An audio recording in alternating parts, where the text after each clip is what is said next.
Good day everyone and welcome to EQ Smart. Today I'm just going to talk to you a bit about sleep.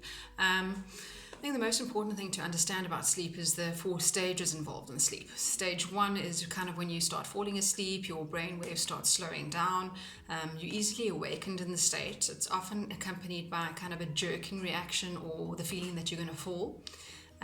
Then you start entering stage 2 of sleep. You're less likely to wake up in this time. This is the time where memory consolidation happens. And then shortly after that is stage 3, which is the deep sleep, and probably one of the most important stages of sleep.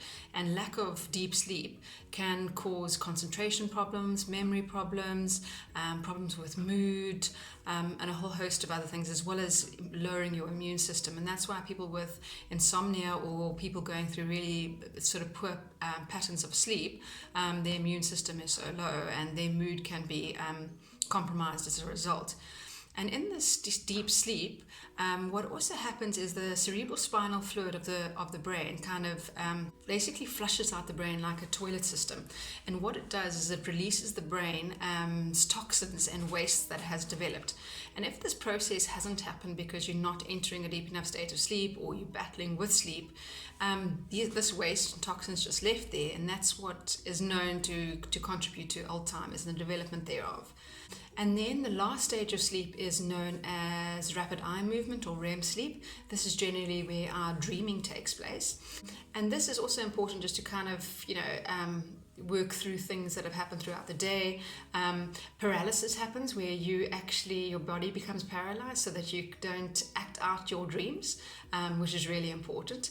There are kind of a few cases where the paralysis hasn't occurred and people have literally acted out their dreams, but this is really not very common at all. In this sleep, if you wake up in this stage of sleep, you're likely to remember your dreams, but the problem is waking up in this state of sleep can leave you feeling really, really groggy and almost overly tired, which is not ideal, almost more tired than before you went to sleep. When looking at good sleep hygiene, there are a few important things to kind of take note of.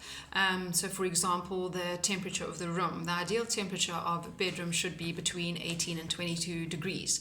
And also when you're falling asleep, your body temperature drops. But if it's kind of hot, you generally can wake up, have night sweats, which can make it uncomfortable for sleeping. The other thing is to ensure that your room is dark, because the lighter the room, the more likely you are to wake up.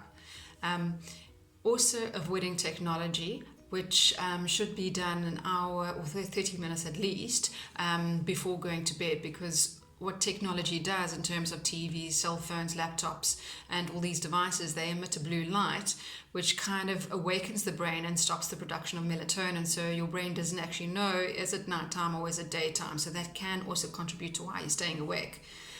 The other thing is also to make sure that you're not having an overly large meal just before going to bed, or not exercising just before you're going to bed, because these obviously can disrupt your sleep because you're digesting food, and exercise because you've increased your heart rate, and what you're wanting is your heart rate to kind of slow down.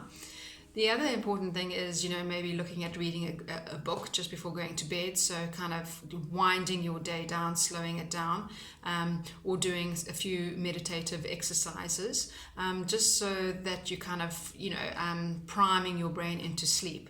Because what you want to do is create sort of a link between your bed and sleep, and create sort of a positive association between those two. Well, I hope that's given you some food for thought, and then we'll see you next week with another topic.